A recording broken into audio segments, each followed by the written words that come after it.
আমি খেলাৰ মাধ্যমেৰে আমি নাটক শিকিছিলোঁ ছাৰৰ পৰা আৰু বহুত ভাল লাগিছিল ছাৰে এতিয়া আমি আমাৰ নাটকত নথকা ষ্টুডেণ্টছৰ লগত আমি খেলা ধূলা কৰি আছোঁ নিজৰ টাইম স্পেণ্ড কৰি আছোঁ আমি ছাৰে আমাক খেলাৰ মাধ্যমেৰে আমাক 4টা ৰুলছ বনাইছিল আৰু আমাক এটা ছিটুৱেশ্যন দিছিল সেই ছিটুৱেশ্যনটোত বেছ কৰি আমি নাটক কৰিব লাগিছিল সেই নাটকটো আমি ইয়াতে প্ৰদৰ্শন কৰিছোঁ আৰু ছাৰে এতিয়া আমাৰ লগত টাইম স্পেণ্ড কৰি আছে চৰাই চাপৰিৰ উদ্যোগত শিশু আৰু যুৱ চলচ্চিত্ৰ উৎসৱ শিশুসকলৰ কাৰণে আমাৰ ভাবাৰ বহুত মানে পৰিকল্পনা থাকে আমি সময়ো দিব বিচাৰোঁ কিন্তু কি কৰিম ভাবি নাপাওঁ কেতিয়াবা নাটক অভিনয় এইবিলাক যদি শিশুসকলে ভাল পায় তেতিয়াহ'লে চলচ্চিত্ৰ এটি ভাল পোৱাৰ মাধ্যম হ'ব পাৰে সেইকাৰণে ভাবি আমি 15 দিনীয়া এটি ৱৰ্কশ্বপ কৰিছিলোঁ আৰু লগত যুৱ শক্তিক আমাৰ যিসকলে 18 বছৰ ওপৰৰ চলচ্চিত্ৰৰ লগত জড়িত হ'বসকলে বিচাৰে তেওঁলোকক লগত লৈ আমি কৰ্মশালা আদি কৰিলোঁ আৰু তাৰ পাছত আমি পৰ্যায়ক্ৰমে বিভিন্ন কাম ল'লোঁ বিভিন্ন পৰিকল্পনা ল'লোঁ আৰু 15 দিনত আমি 15খন চুটি চিনেমা নিৰ্মাণ কৰাৰ এটা প্ৰকল্প ল'লোঁ সেই তাৰ পিছত আমাৰ পৰাই সেই ঠাইৰ পৰাই আমি প্ৰথম খোজটো দি চিন্তা কৰিলোঁ যে আমি এটা ফিল্ম ফেষ্টিভেল অৰ্গেনাইজ কৰোঁ শিশুসকল আৰু যুৱসকলক চলচ্চিত্ৰবিলাকক লৈ আৰু সেই চলচ্চিত্ৰবিলাক লগ লাগি আজি জ্যোতিচিত্ৰবনত আজি আমি মোৰ সকলোতকৈ ভাল লাগিল 10টা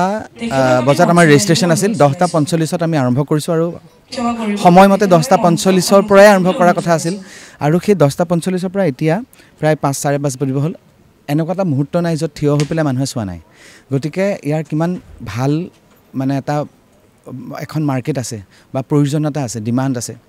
শিশুসকলৰ কাৰণে চিনেমা আমি কৰিব লাগে আৰু যুৱসকলক আমি লগত লৈ আমি যদি সঁচাকৈ আগবাঢ়ি যাওঁ তেতিয়াহ'লে মই ভাবোঁ যে বহুকেইখন চিনেমা আমি অনাগত সময়টো পাম আৰু আমি আগবাঢ়িব পাৰিম অসমৰ অগ্ৰণী সাংস্কৃতিক অনুষ্ঠান চৰাই চাপৰিৰ উদ্যোগত আজি দিনৰ 10:30 পৰা এদিনীয়াকৈ গুৱাহাটীৰ কাহিনীপাৰাস্থিত জ্যোতি চিত্ৰবন ফিল্ম ষ্টুডিঅ'ৰ ৰুদ্ৰ বৰুৱা প্ৰেক্ষাগৃহত শিশু আৰু যুৱ চলচ্চিত্ৰ উৎসৱ 2025ৰ আয়োজন কৰা হয়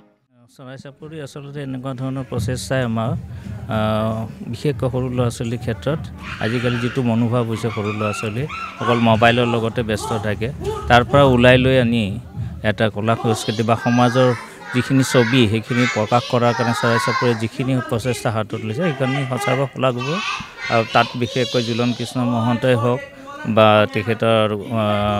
মিছেছ আমাৰ গোটেইখিনি মানুহৰ লগত যিখিনি মানুহ আছে আচলতে তেখেতসকলৰ লগত সকলো মানুহখিনিয়ে প্ৰশংসাৰ যোগ্য আৰু মই এই ক্ষেত্ৰত আমাৰ ল'ৰা ছোৱালীখিনিকো বহুত যথেষ্ট তেওঁলোকে উৎসাহ পাইছে এনেকুৱা ধৰণৰ কাম আৰু চাইল্ড ফিল্ম যিটোত আমি বিশেষ গুৰুত্ব দিব লাগে আৰু তেওঁলোকক সেই হেৰি হিচাপে আমি প্ৰস্তুত কৰিবৰ কাৰণে এটা সুযোগ যাতে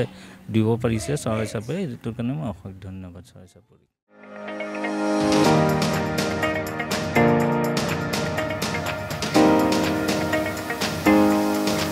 চলচ্চিত্ৰ প্ৰদৰ্শনৰ লগতে চলচ্চিত্ৰ নিৰ্মাণৰ কৰ্মশালা আৰু অন্যান্য অনুষ্ঠান শিশু আৰু যুৱ সমাজৰ মনস্তত্ব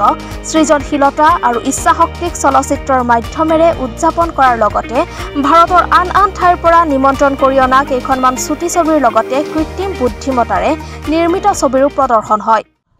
খুব ভাল লাগিছে চৰাই চাপৰিৰ পদক্ষেপ প্ৰথমবাৰৰ বাবে মই আজি উপস্থিত হৈছোঁ তেওঁলোকৰ অনুষ্ঠানত খুবেই ভাল লাগিছে আৰু ইমান ইনোভেটিভ আইডিয়া আৰু সকলোৰে যিটো তেওঁলোকৰ মানে একগ্ৰতা দেখিছোঁ আৰু খুব শলাগিবলগীয়া খুব ভাল লাগিছে অশেষ শুভেচ্ছা থাকিল তেওঁলোকলৈ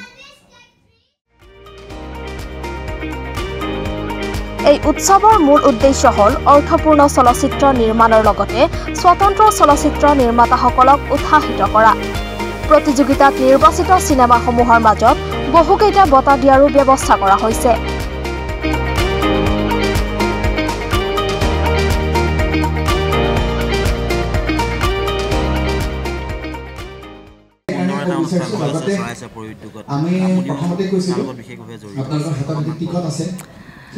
আজি চৰাই চাপৰি কৰ্মশালাৰ 15 দিনীয়া কৰ্মশালাৰ যি অনুষ্ঠান আমি এতিয়া উপভোগ কৰি আছোঁ এক অপূৰ্ব এই কণ ল'ৰা ছোৱালীৰ পৰা একেবাৰে প্ৰাপ্তবয়স্কলৈকে যিসকলে কৰ্মশালাত জড়িত হৈ তেওঁলোকে যিখিনি কাম আগবঢ়াইছে সঁচাকৈ শলাগিবলগীয়া আৰু ঝুলন কৃষ্ণ মহন্তই চৰাই চাপৰিৰ যোগেদি যিটো অনুষ্ঠান আগবঢ়াইছে সেইটো এটা মোৰ শুভাশীষ থাকিল আৰু খুব সুন্দৰ হৈছে ইয়াত যিসকল ছাত্ৰ ছাত্ৰী আছে বা ষ্টুডেণ্ট আছে তেখেতসকলৰ জৰিয়তে কিছু ইয়াত ছুটি ছবি তেওঁলোকে আজি কৰিছে আৰু সেইখিনি ইয়াত আজি তেওঁলোকে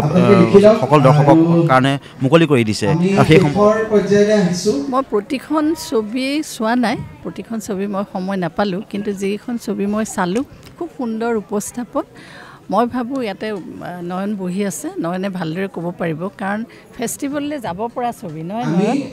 ফেষ্টিভেললৈ চাব পৰা ছবি হৈছে এইখন, চিলড্ৰেন ফেষ্টিভেলত দিব পৰা ছবি, যিখন ছবি মই চালোঁ। গতিকে এইটো এটা খুব সুন্দৰ প্ৰচেষ্টা, নতুন নতুন ল'ৰা ছোৱালীয়ে খুব সুন্দৰভাৱে শিকিছে আৰু চৰাই চাপৰিক মই এইবাৰ শলাগ লৈছোঁ।